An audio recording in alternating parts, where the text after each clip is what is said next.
అందుకే ఈ కమిటీలు వ్యక్తులను చూసి ఏర్పాటు చేసినవి కావు, పనిచేసిన వారిని గుర్తించి ఏర్పాటు చేసిన కమిటీస్ అవి.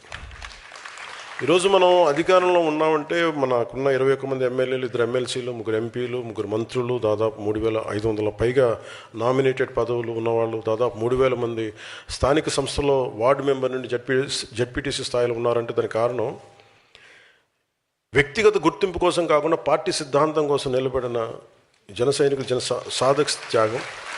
ఇప్పుడు ఆ త్యాగానికి, అంకిత భావానికి సంస్థాగత గుర్తింపు ఇచ్చే సమయం వచ్చింది. ఈ కార్యక్రమం కేవలం కమిటీల నియామకం కాదు, జన సైనికుల నుంచే భవిష్యత్ జనసేన నాయకత్వాన్ని నిర్మించే ఒక బలమైన ప్రక్రియ అది.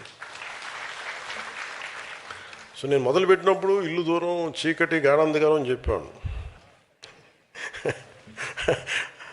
నాకు తెలియదు, అంటే అంత అయోమయంగా ఉండేది. నాకు ఎలా స్టార్ట్ చేయాలంటే అదే కరెక్ట్. అంటే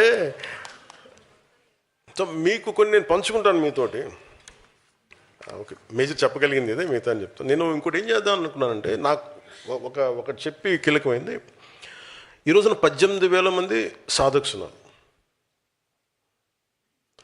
18,000 మంది సాధక్స్. యు ఆర్ ఫస్ట్ లీడర్, అంటే ఫస్ట్ ప్రైమరీ లీడర్షిప్ మీదే పార్టీది.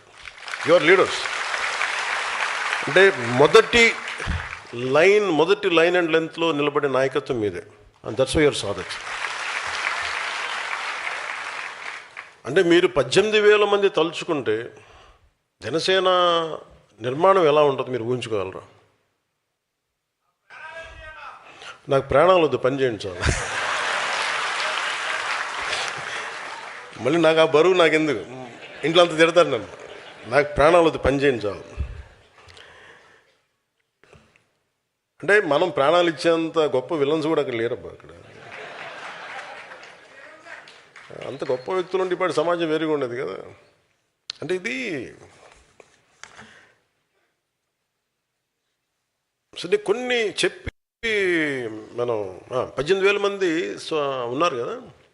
నేనేం చెప్పానంటే, మొన్న కమిటీస్ వేసినప్పుడు నా కోరిక 18,000 మంది సాధక్స్ని నేను ఇలా కలవాలి. నేను నా ఫస్ట్ గోల్ అది.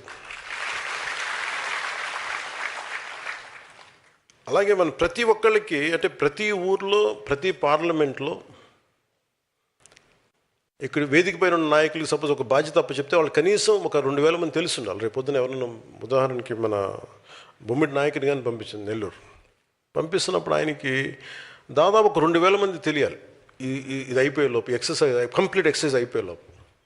నాగబాబు గారిని అరకు పంపిస్తున్నా. కూర్చోబెట్టడానికి కొంచెం ప్రేమగా మాట్లాడగలడు, ప్రకృతి ప్రేమికుడు, మొక్కల్ని సంరక్షించేవాడు. అందుకే మీరు ఆయన్ని అంటే చాలా ఆలోచించి పంపించాం ఒక్కొక్కరిని కూడా. మన పల్నాడికి మన బాలినేని గారు కరెక్ట్